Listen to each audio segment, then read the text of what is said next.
And if you are a meat eater, then you could always add a bit of chicken to this as well. So I'm just going to try this.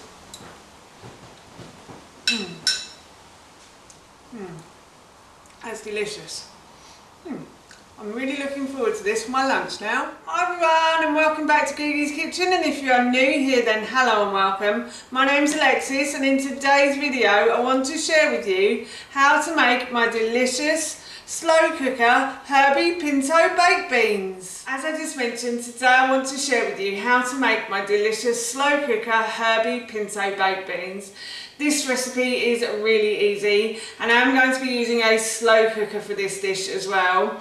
The reason I love my slow cooker so much is because when I use it, it feels like the fairies have come and cooked dinner for me. All I have to do is throw all of the ingredients into this pot and let it cook away all day, and that is it. That's how simple slow cookers are, and they can produce some really tasty dishes as well, and this is one of those. I love this dish. So for this recipe, I have boiled up about 150 grams of pinto beans. In the original recipe I said 300, but I'm actually halving this dish today. It's only going to be me eating it, so I'll have this for my lunch today and probably lunch tomorrow as well. Although all of the ingredients in this dish are freezable, so you could make a big batch of this and just put it in the freezer, and then you can heat it up when you want it. So as I said, I've got about 150 grams of pinto beans that I soaked overnight in the fridge, and then I rinsed and I boiled today, and then I rinsed them again, and now I'm going to put them into my slow cooker pot.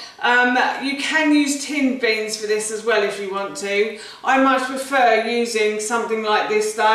I just think it's a bit healthier for us. And then what I'm going to do is I'm going to add in an onion that I've peeled, sliced and diced. And I have one carrot that I've also peeled, sliced and diced. And I have some celery here. I've got about one stick of celery.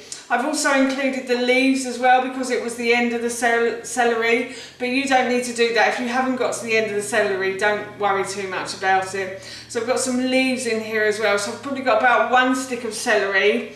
And then I've got some herbs. So here I have some rosemary, some thyme, and some oregano as well that I've just simply chopped up into tiny pieces. And then later on in the meal I will add in the basil, so I'll add in that at the end. And I've used probably a small handful of these herbs as well. So if you are doing this for the original recipe, then obviously use more herbs and maybe more carrot and more celery as well.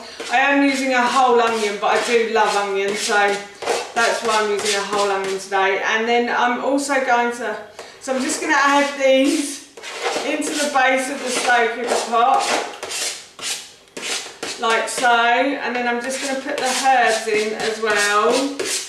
And then I have some tamari that I'm going to put in, so I'm going to put about a tablespoon of tamari as well. So I'm just going to add that in. I think in the original recipe it was 2 tablespoons of tamari.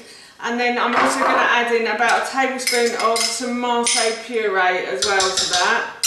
And then I have some tomatoes here that I'm just simply going to pour over. And I was meant to use vegetable stock for this dish, but unfortunately I don't have any vegetable stock, so I'm just going to get some water to clear the tin. So in the original recipe I think I said to use about 200 ml of vegetable stock, but I don't, as I said, I don't have any vegetable stock, so I'm just going to use a bit of water, and I'm just going to clear the juice from the tin as well. So that empties the juice from around the sides and the top and stuff. So now what I'm going to do is I'm just going to stir all of these ingredients together like so. And then what I'm going to do is I'm going to pop the lid on. And I also want to say that if you don't have any vegetable stock or chicken stock, don't worry too much. It still tastes really nice with just water. I do have to say that. Sometimes I panic a bit and think, oh, it's not going to taste that nice, but actually it can taste really nice with water. So now what I'm going to do is I'm just going to add some salt and pepper to that as well. Salt and pepper is always the one thing I forget. I thought I'd got really good at remembering it, but actually I haven't. So yes, I'm just going to add some pepper. quite a lot of pepper because it's only me eating this dish, and also a pinch or two of salt as well.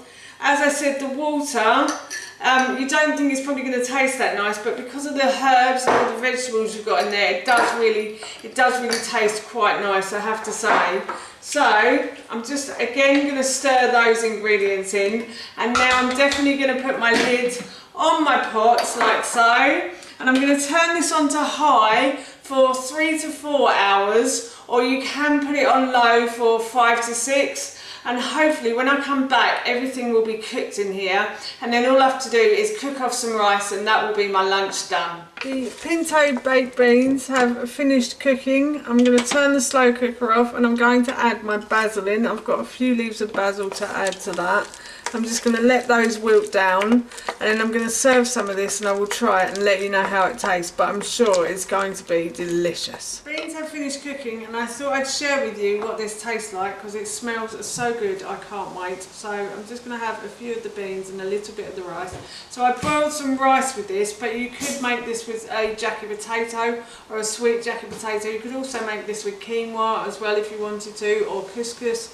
That would be nice. And if you are a meat eater, then you could always add a bit of chicken to this as well. So I'm just going to try this.